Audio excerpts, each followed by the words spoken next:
You! What are you doing here? No? You should get out of here. This place is bad news. Pardon me.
It is quite peculiar, the happenings I've been made to witness for my supernatural longevity.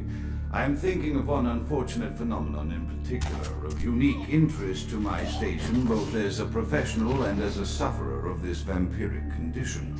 It seems the stream of time has begun to erode the moorings of my chosen course of study, for the methodologies that gave birth to psychology are slowly disappearing.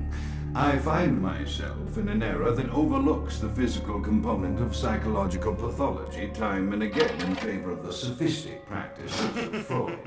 Phrenology, dactylpintilism, and the rest of the old art has fallen by the wayside, its champions all silenced in death, with my unique exception. Would that I could make my voice heard again, although it may be suspicious should I return to popular medical discourse 50 years after my apparent death. Well, I continue my studies in psychosis instead. One day, may I hold up my own cure as validation of the methods. I am confident no cure for my condition or that of my beloved wife lies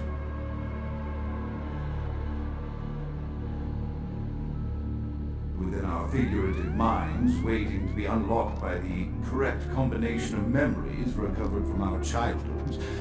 I'm most certain it has nothing to do with the relationship between myself, my parents, and my genitals. Sorry, Sigmund, but I choose to stay my course. In time, too, may your star fade and disappear. Another unfortunate casualty to tide of time, insane asylums. I lament their loss not only as brokerage houses for the breadth and depth of human psychoses, but also I shall mourn the disappearance of that peculiar environment present only in an insane asylum.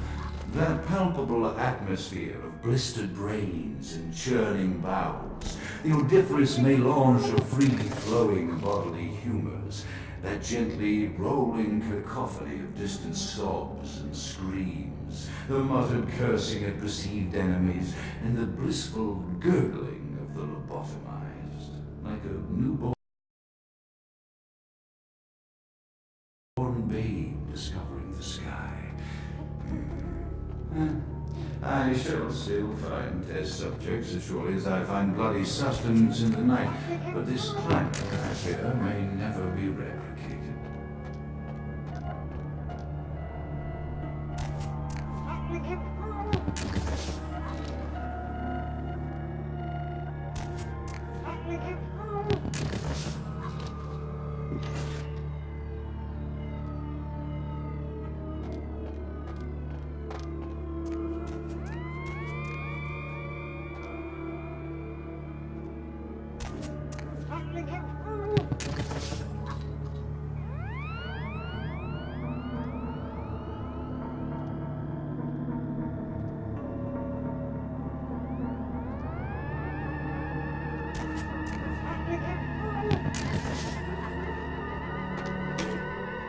Often I reflect with great regret on the missed opportunity that was my infector. Had I been conscious after the attack, I could have stopped the orderlies from locking her in the roaming pen. What I would give for just one interview, a few simple questions of the plague-ridden woman who met her end that dawn. Of course, there is no guarantee she would have been any more helpful than my current crop of test subjects, mewling wretches. Few could be called enthusiastic. Given the nature of the tests, I cannot expect the same fervor from all, but a modicum of cooperation would be appreciated. Animals. The one called John went so far as to gnaw off his arm and escape into the floorboards like some feral rodent. I still hear him scurrying about at night. It must be an atrocious mess. My studies proceed at a languid pace. I'm mired in a foul ennui as my wife's illness advances. My subjects grow restless without proper supervision, but I cannot pull myself back from this black depression. How many nights I've wasted now, gazing from the tower walk, pondering the frailty of existence.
After decades of solitary study into this affliction, I have learned that it is by no means mine alone.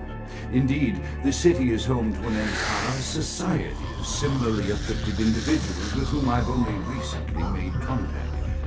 They are an understandably standoffish sort by and large, but I have been able to confirm with them that the condition is indeed vampirism, which apparently comes in a multitude of strains, each with a spectacular set of symptoms such as invisibility and even a sort of lycanthropy.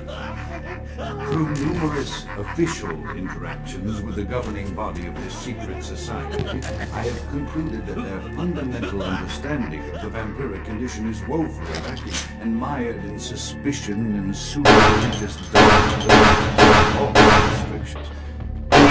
Based on my studies and the eloquence with which I was able to present them, apparently the typical sufferer of my particular strain of vampirism is far from the vanguard of the King's English.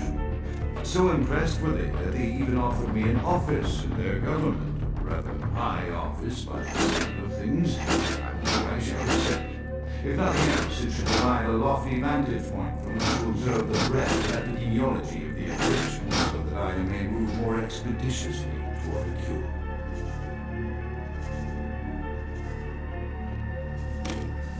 I have accepted the role of primogen for Clan Malkavian, the dreadfully winsome label applied to the particular strain of vampirism I suffer, so named for some supposed vampire father figure.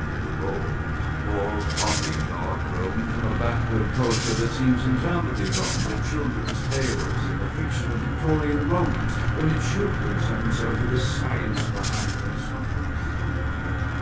For I have taken this office for no greater reason than to advance my research.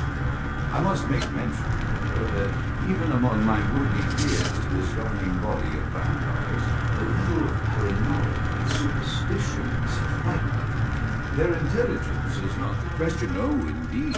As they courted me for this appointment, I had to suspect that their overtures were hand-tailored to what must be my obvious infatuation with reason, for the devil would do well to have such honey-tongued tempters. Even so, I could not help but notice the dressing of language these vampire leaders chose for their siren song. Whether it is born of habit, from addressing their own more ill-educated subjects, or from their own deep-seated beliefs, their linguistic flourishes belie a faith in superstition over the providence of empirical reason that must be an all-pervasive theme in this society of darkest night. Damn it all, now I'm doing it too.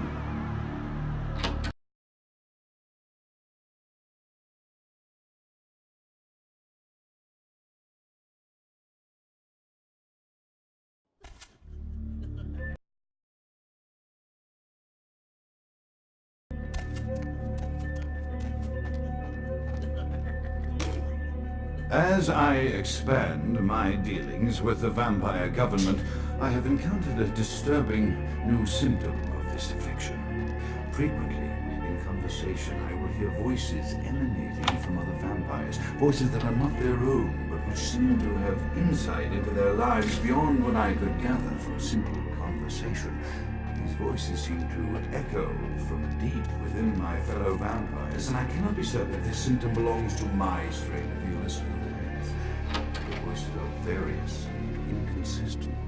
I dare not mention this symptom to my vampiric peers, for they have proven themselves true predators to whom I could be loath to reveal any sign of weakness. Indeed, these voices have counseled against confessing their presence, and until I can confirm their source, I will listen. The information the voices have given me ranges from curious to frightening. The latter case is especially true of one powerful vampire whose name I shall not commit to recording in the interests of preservation.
The voices have increased in frequency and direction of late. They have begun to stay with me long after the conversation of the rest of us have been distraction. I fear others are beginning to notice my preoccupation at the vampire gatherings. I am thinking again of the particular vampire of whom I spoke previously, who I dare not name for my growing fear. If the voices are to be believed, then my caution is warranted, for they speak of his blackest crimes, both past and future. More than once, I have seen the suspicion in his eyes and heard the distrust in his voice when speaking with me. The fear must register on my face, as it is all I can do in these moments to keep from crying out in chorus with the voices. I am no longer safe. I know it. The voices have proven themselves authentic, and I have withdrawn from the Vampire Society entirely. My absence will no doubt draw attention, but I could no longer hold my fragile composure around the ravenous eyes of my vampire peers, especially not around him. The voices compelled me to make what I fear is a Faustian bargain, but I had to, for their demands are constant and merciless. I have secluded myself within the mansion. I know he will strike out at me. He will go to any length to achieve his ambitions, and he knows it, I know. I have taken precautions to protect my beloved wife. A cure will have to wait until our immediate safety is guaranteed. The mansion was constructed with security in mind, but at that time I was not privy to the full range of vampire capabilities.